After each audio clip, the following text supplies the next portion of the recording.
નમસ્કાર વિદ્યાર્થી મિત્રો, હાલ કોવિડ-19 ની મહામારીને કારણે જ્યારે શાળાએ આવી અને શિક્ષણ મેળવવું શક્ય નથી ત્યારે આપણી સ્કૂલ શ્રી નચિકેતા વિદ્યા સંકુલ દ્વારા એક અગત્યનો નિર્ણય લેવામાં આવ્યો છે અને એ નિર્ણય અંતર્ગત આપણે આ રીતે વિડિયો અપલોડ કરી આપણી YouTube ચેનલ એટલે કે નચિકેતા વિદ્યા સંકુલમાં અપલોડ કરી અને આપના સુધી પહોંચાડવાનો એક પ્રયત્ન કરવામાં આવ્યો છે. તો હું આશા રાખું છું કે આપ સૌને આ વિડિયો ગમશે અને એક મહત્વની જાહેરાત કે આ આપણી જે YouTube ની ચેનલ છે એને YouTube માં લાઈક અને સબસ્ક્રાઇબ કરો, જેથી કરીને તમને જે પણ નવા વિડિયો મળતા રહે એની તમને નોટિફિકેશન મળતી રહે. તો આજે આપણે આ વિડિયો અંતર્ગત શીખવાના છે ટેન્સીસ એટલે કે કાળ શીખવાના છે અને આજે આપણે એની બેઝિક ઇન્ફોર્મેશન અને સિમ્પલ પ્રેઝન્ટ ટેન્સ શીખીશું. તો સૌપ્રથમ આપણે શીખી ગયા છે ટેન્સ. ટેન્સ એટલે કાળ. આજે આપણે ખાલી એની પાયાની માહિતી લેવાની છે. તો સૌપ્રથમ તો કાળ છે એ કુલ કેટલા હોય છે એ કાળને જ્યારે સમજવા હોય ને ત્યારે આપણે સૌપ્રથમ યાદ રાખવું પડે કે કુલ મેઇન 3 ટેન્સ છે. કયા કયા? તો કે વર્તમાન કાળ, ભૂતકાળ અને ભવિષ્યકાળ. આ મેઇન 3 કાળ છે. વર્તમાન કાળ એટલે શું થશે? તો કે પ્રેઝન્ટ ટેન્સ. ભૂતકાળ એટલે શું થશે? તો કે પાસ્ટ ટેન્સ. અને ભવિષ્યકાળ એટલે શું થશે? તો કે ફ્યુચર ટેન્સ. આ રીતે કુલ ટોટલ 3 ટેન્સ છે. કુલ 3 ટેન્સ છે. પાછા એના 4 પેટા પ્રકાર પડશે એટલે આપણે ટોટલ કેટલા કાળ ભણવાના છે? તો કે 12 કાળ જોવાના છે. પણ 12મો જે કાળ છે ચાલુ, પૂર્ણ, ભવિષ્યકાળ એનું કોઈ અસ્તિત્વ નથી એટલા માટે આપણે ખાલી 11 કાળ ભણવાના છે. પણ આ 11 કાળના નામ કઈ રીતે યાદ રાખવા? તો એની શોર્ટકટ આપણે જોઈએ તો મેઇન 3 કાળ વર્તમાન કાળ, ભૂતકાળ અને ભવિષ્યકાળ. એના પેટા પ્રકાર 4 પડે છે. તો કે સાદો, ચાલુ, પૂર્ણ અને ચાલુ પૂર્ણ. સાદો કાળ એટલે તો કે સિમ્પલ, ચાલુ એટલે તો કે કન્ટિન્યુઅસ, પૂર્ણ એટલે તો કે પરફેક્ટ અને ચાલુ પૂર્ણ એટલે શું થશે? તો કે કન્ટિન્યુઅસ પરફેક્ટ. તો આ રીતે જે પેટા પ્રકાર છે 4 સાદો, ચાલુ, પૂર્ણ અને ચાલુ પૂર્ણ એને 3 કાળ સાથે જોઈન્ટ કરતા જાય એટલે કે simple present tense, simple past tense, simple future tense. એ જ રીતે continuous present tense, continuous past tense, continuous future tense, perfect present tense, perfect past tense અને પરફેક્ટ ફ્યુચર ટેન્સ. અને એ જ રીતે કન્ટિન્યુઅસ પરફેક્ટ પ્રેઝન્ટ ટેન્સ અને continuous perfect past tense. જ્યારે કન્ટિન્યુઅસ પરફેક્ટ ફ્યુચર ટેન્સ નું કોઈ અસ્તિત્વ છે નહીં. તો આ રીતે છે 11 કાળની યાદ રાખવા તમને સહેલા થઈ જાય. તો હવે આપણે એના વિશે શીખશું બેઝિક ઇન્ફોર્મેશન. જોઈએ હવે કોઈ પણ કાળને યાદ રાખવા હોય તો એની જે પાયાની માહિતી છે એ ખબર હોય એટલે બધા કાળ છે એકદમ સરળ યાદ રાખવા છે, સરળ થઈ જાય. તો આપણે આજે એ જોઈએ. હવે મિત્રો આપણને ખબર છે કે સબ્જેક્ટ એટલે શું થાય? તો કે કર્તા. ત્યાર પછી વર્બ એટલે શું થાય? તો કે ક્રિયા. ત્યાર પછી ઓબ્જેક્ટ એટલે શું થાય? તો કે કર્મ. અને ત્યાર પછી એક્સ્ટ્રા વર્ડ ને આપણે શું કહેશું? તો કે અન્ય શબ્દ. કોઈ પણ કાળની રચના છે ને એ આ જ રીતે હોય. પહેલા સબ્જેક્ટ હોય, પછી વર્બ હોય, પછી ઓબ્જેક્ટ અને પછી એક્સ્ટ્રા વર્ડ. હવે આના વિશેની માહિતી લઈ લઈએ. આ છે શું? તો સૌપ્રથમ તો કર્તા એટલે શું થાય? તો કે ક્રિયાનો કરનાર. અહીંયા જે ક્રિયા થઈ હોય એ ક્રિયાનો કરનાર એટલે કર્તા, જેને આપણે કોણથી પ્રશ્ન પૂછતા મળે. શેનાથી પ્રશ્ન પૂછતા મળે? કોણ એટલે કે હુંથી પ્રશ્ન પૂછતા મળે. પછી ક્રિયાપદ એટલે શું? તો કે ક્રિયા દર્શાવતો શબ્દ. જેમ કે રમવું, જમવું, ખાવું, પીવું, આવા જે ક્રિયાપદ, આવા જે શબ્દો છે એના આપણે શું કહેશું? કે ક્રિયાપદ. ત્યાર પછી શું આવશે? કે ઓબ્જેક્ટ, કર્મ. હવે મિત્રો કર્મ છે ને એ 2 પ્રકારના છે. નિર્જીવ કર્મ અને સજીવ કર્મ. આ 2 પ્રકારના કર્મ છે. નિર્જીવ કર્મ એટલે શું થશે? શેનાથી પ્રશ્ન પૂછતા મળશે? તો કે શુંથી પ્રશ્ન પૂછશો ને તમે વાક્યને શુંથી પ્રશ્ન પૂછો એટલે તમને શું મળે? તો કે નિર્જીવ કર્મ મળે.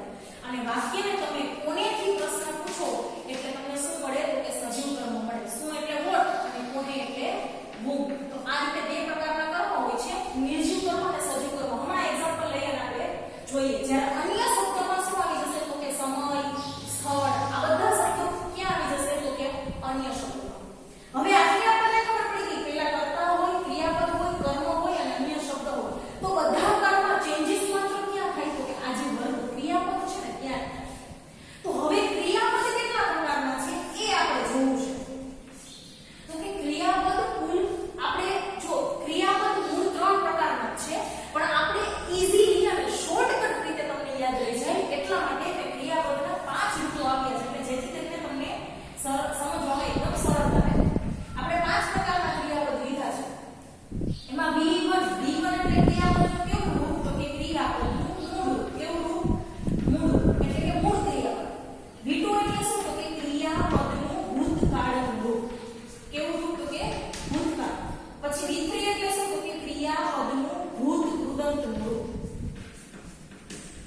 ત્યાર પછી V4 એટલે શું તો કે જે મૂળ ક્રિયાપદ છે આ V1 મૂળ ક્રિયાપદને ing લગાડવાનું છે શું લગાડવાનું છે મૂળ ક્રિયાપદને ing અને V5 એટલે તો કે જે મૂળ ક્રિયાપદ છે એ મૂળ ક્રિયાપદને શું લગાડવાનું તો કે SKES લગાડવાનું છે તો આ રીતે પાંચ પ્રકારના રૂપો છે તમારે યાદ રાખવા જોશે કે V1 એટલે મૂળરૂપ V2 એટલે ક્રિયાપદનું ભૂતકાળનું રૂપ V3 એટલે ક્રિયાપદનું ભૂતકૃતકનું રૂપ V4 એટલે મૂળ જે ક્રિયાપદ છે એને ing વાળું અને V5 એટલે જે મૂળ ક્રિયાપદ છે એને SKES વાળું ફોર એક્ઝામ્પલ આપણે લઈએ ગો આ જે ગો છે ને એ V1 છે એટલે કે મૂળ રૂપ છે એનું ભૂતકાળ શું થશે તો કે went એનું V3 શું થશે તો કે gone કારણ કે ઇરેગ્યુલર વર્બ છે એટલા માટે જો રેગ્યુલર વર્બ હોત તો ed કે d લાગી અને એનું ભૂતકાળ અને ભૂતપૂર્વ થઈ જાય ત્યાર પછી V4 એટલે શું તો કે જે મૂળ ક્રિયાપદ છે ને ing લગાડી એટલે going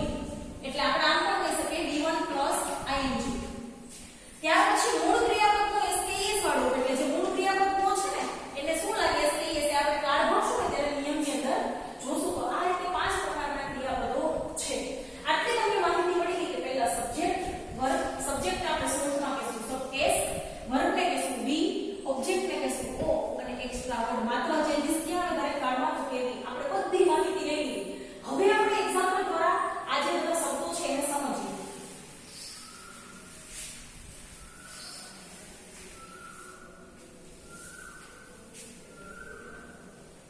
દાખલા તરીકે મારા શિક્ષક અમને અંગ્રેજી શીખવે છે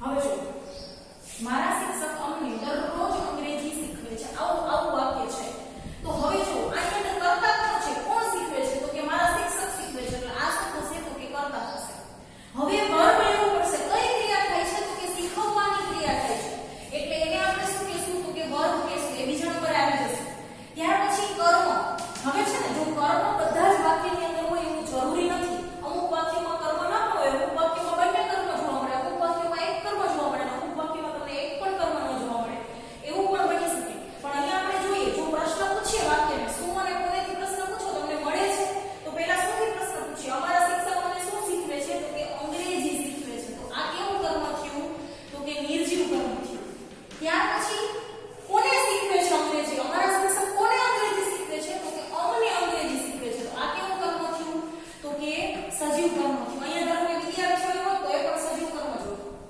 ત્યાર પછી જો અન્ય શબ્દ તો બધા શબ્દો આવી ગયા હવે વધુ દરરોજ ક્યારે શીખવે છે તો કે દરરોજ શીખવે છે તો ઈ શેમાં આવી જશે તો કે અન્ય શબ્દમાં આવી જશે તો આ રીતે છે એ જ્યારે તમે ઇંગ્લિશ કહો ને ત્યારે પહેલા મારા શિક્ષક એટલે કે મારી ટીચર પછી કાળ કયો છે એ આધારે દરરોજ એટલે નિયમિત ક્રિયા હમણાં આપણે કાળ શીખશું સાદા વર્તમાન કાળનું વાક્ય છે એટલે ટીચીસ અસ ઇંગ્લિશ ડેઈલી એટલે આ રીતે વાક્ય બનશે એટલે આપણને ગોઠવતા આવડતું હોવું જોઈએ કે પહેલા સબ્જેક્ટ વર્બ ઓબ્જેક્ટ અને અન્ય શબ્દ તો આ રીતે છે એ કાળની મેથડ છે આ રીતે બેઝિક ઇન્ફોર્મેશન હવે આપણે કાળ સ્ટાર્ટ કરી દઈએ તો સૌપ્રથમ પહેલો કાળ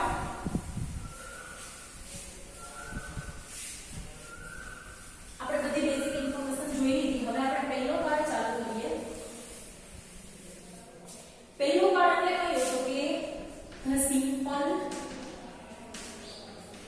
present tense આપણે જ્યારે કાળનું યાદ રાખ્યું ને એમાં યાદ કરો પ્રેઝન્ટ ટેન્સ હતો ને પહેલા જેના પેટા પ્રકારમાં પહેલા સિમ્પલ હતું એટલે સાદો વર્તમાન કાળ અને આપણે કહીશું સાદો વર્તમાન કાળ હવે તમે કોઈ પણ કાળ શીખો ને એટલે ત્રણ બાબતો તમને આવડતી હોવી જોઈએ ત્રણ બાબતો એની અંદર મુખ્ય છે એમાં પહેલો એનો ઉપયોગ એટલે કે યુઝ બીજું શું તો કે એના ઓળખવાચક શબ્દો જેને આપણે કહીશું ઇન્ડિકેટર્સ અને ત્રીજી વસ્તુ ત્રણેય પ્રકારની વાક્ય રચનાની હકાર નકાર અને પ્રશ્ન આ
સનાતન સત્ય. સનાતન સત્ય એટલે કેવું કે જેને આપણે બદલાવી શકતા નથી. એટલે કે હું એક ઉદાહરણ આપું કે સૂર્ય પૂર્વમાં ઉગે છે તો એ પૂર્વમાં જ ઉગે છે, ત્યારે એવું નહીં બને કે એ પશ્ચિમમાં ઉગશે, કારણ કે એ સનાતન સત્ય છે, એને આપણે ફેરવી શકીશું નહીં. તો એ જે વાક્ય છે ને એ સાદા વર્તમાન કાળનું છે. ત્યાર પછી રોજ સનાતન સત્ય ગણિત વિજ્ઞાનના નિયમો. ગણિત વિજ્ઞાનના નિયમ. વિજ્ઞાનનો નિયમ આપણે લઈએ કે પૃથ્વી સૂર્યની આસપાસ ફરે છે, એ વિજ્ઞાનનો નિયમ છે અને ખરેખર એ ફરે જ છે, અથવા તો સનાતન સત્યમાં પણ એને લઈ શકાય. એટલે એ વાક્ય છે સાદા વર્તમાન કાળનું છે. ગણિતમાં કે 2 makes 2 = 4, 2 + 2 = 4 થાય, તો એ ગણિતનો નિયમ છે. તો આ રીતે ગણિત વિજ્ઞાનના નિયમો, આ બધી ક્રિયાઓમાં શેનો ઉપયોગ થાય તો કે સાદા વર્તમાન કાળનો ઉપયોગ થાય. એટલે સમજાઈ ગયું તમને કે ક્યારે ક્યારે સાદા વર્તમાન કાળનો ઉપયોગ થાય તો કે રોજબરોજની ક્રિયાઓ, નિયમિત થતી ક્રિયાઓ, સનાતન સત્ય, ગણિત વિજ્ઞાનના નિયમો, આ બધી વસ્તુમાં શેનો ઉપયોગ થશે તો કે સાદા વર્તમાન કાળ. આપણે આટલી ખબર પડી ગઈ. હવે આપણે જોવાના છે એના ઓળખવાચક શબ્દો. તો કેટલા શબ્દો પરથી આપણને ખ્યાલ આવે કે આ સાદો વર્તમાન કાળ છે? એના માટે પહેલું છે ડેઈલી, એવરીડે. એનો મતલબ થાય દરરોજ. ત્યાર પછી એવરી પ્લસ ટાઈમ. એટલે શું થાય તો કે એવરી પ્લસ ટાઈમ એટલે તમે સમયની જગ્યાએ every Sunday, every month, every week, every year આવું મૂકી શકો. ટૂંકમાં આગળ એવરી હોય એટલે સમજી જવાનું કે સાદો વર્તમાન કાળ છે. ત્યાર પછી ઓલવેઝ એટલે કે હંમેશા, ઓફન એટલે ઘણીવાર, મેની ટાઈમ એટલે ઘણીવાર, ઓફન એટલે વારંવાર, ઘણીવાર, સમ ટાઈમ એટલે ક્યારેક, સમ ટાઈમ એટલે કે ગુજરાતી પરથી જ કારણ ઘણા બધા શબ્દો છે. ત્યાર પછી જનરલી, યુઝ્યુઅલી, આનો મતલબ થાય સામાન્ય રીતે. આ બેનો મતલબ શું થાય તો કે સામાન્ય રીતે, ક્યારેક. પછી નેવર એટલે કદી નહીં, રેગ્યુલરલી એટલે કે નિયમિત રીતે,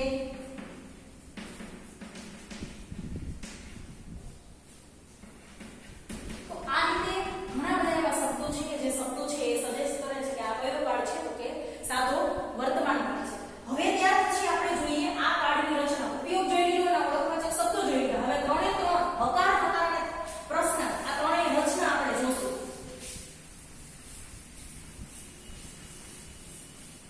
તો સૌપ્રથમ તો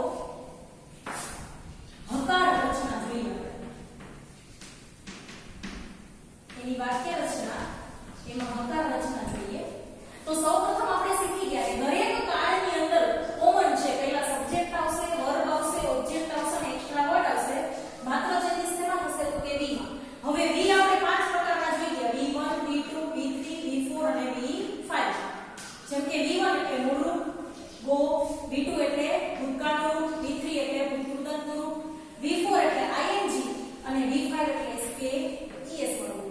તો હવે આપણે એ જોવાનું છે કે આ સિમ્પલ પ્રેઝન્ટ ટેન્સમાં આ રૂપોમાંથી કયા રૂપો આવશે.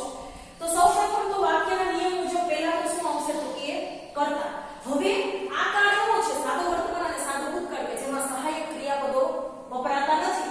એટલે આમાં બે પ્રકારના ક્રિયાપદો આવશે, V1 અથવા V5. હવે V1 એટલે આપણને ખબર છે કેવું રૂપ તો કે મૂળરૂપ, અને V5 એટલે કેવું તો કે SK ES વાળું. તમને શોર્ટલી યાદ રહી જાય એટલા માટે બાકી 3 જ પ્રકારના ક્રિયાપદો છે. આ તો આપણે શોર્ટલી યાદ રહી જાય એટલે V4 અને V5 નો ઉપયોગ કર્યો છે. પ્લસ ઓબ્જેક્ટ અને પ્લસ એક્સ્ટ્રા વર્ડ. હવે તમને પ્રશ્ન થશે કે V1 અને V5 કેવી રીતે મૂકવું? તો સમજી લઈએ કે V1 ક્યારે યુઝ થશે તો કે સબ્જેક્ટ તરીકે I, V, U ધ્યેય હશે ત્યારે આપણે શેનો ઉપયોગ કરશું તો કે V1 નો. જ્યારે સબ્જેક્ટ તરીકે he, she, it કે કોઈ પણ વન નેમ પછી એ નેમ કોઈ વ્યક્તિનું હોય, કોઈ વસ્તુનું હોય કે પ્રાણી પદાર્થનું હોય તો એમાં આપણે શેનો ઉપયોગ કરશું તો કે V5 નો. એટલે આપણે અહીંયા લખી શકાય કે I, V, U ધ્યેય સાથે V1 એટલે કે ક્રિયાપદનું મૂળરૂપ અને he, she, it અથવા તો કોઈ પણ એક વચન નામ એના સાથે, એટલે ત્રીજો પુરુષ એક વચન એના સાથે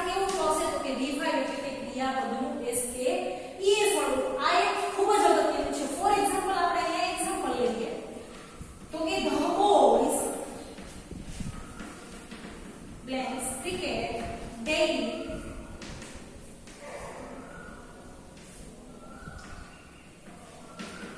કાઉન્સમાં છે બ્રેકેટમાં છે પ્લે ધ બોયઝ ખાલી જગ્યા ક્રિકેટ ડેઇલી હવે આપણને ખ્યાલ છે આપણે ડેઇલી શબ્દ આવ્યો એટલે આપણને ખબર પડી ગઈ કે સાદો વર્તમાન કાળ છે એટલે તરત જ લાઈટ થઈ જાય કે સાદો વર્તમાન કાળ એટલે આપણે બેઝમાં શું મૂકવાનું છે તો કે કાવ્યવન એટલે કે કાવડું અથવા તો આપણે એસકેએસ વાળું મૂકવાનું છે તો પહેલા અહીંયા કર્તામાં જોવાનું હવે અહીંયા બોયઝ છે બોયઝ છે એટલે કે બહુવચન રૂપ છે તો બોયઝ નું શું થાય તો કે ધ્યેય થાય આપણને ખ્યાલ છે કે એક કરતા વધુ વસ્તુ વ્યક્તિ કે કોઈ પણ હોય તો એનું સર્વનામ શું થઈ જાય કે ધ્યેય થઈ જાય એટલા માટે કેવું રૂપ આવશે અહીંયા તો કે જે બ્રેકેટમાં છે મૂળ રૂપ એ એમ જ રહેવા દેવાનું છે ધારો કે અહીંયા ખાલી ધ બોય હોય એક વચન હોય આ જ રીતે સેમ ક્રિકેટ ડેઇલી તો શું કરત તો કે તો આપણે શું કર આપણને ખ્યાલ આવી ગયો ડેઇલી છે સાદો વર્તમાન કાળ હવે અહીંયા કરતામાં જોવાનું તો બોય એટલે એક જ બોય છે એટલે ઈ થશે તો હી શી ઇટ એટલે કે ત્રીજા પુરુષ એકવચનમાં V5 આવે એટલે કે જે ક્રિયાપદ છે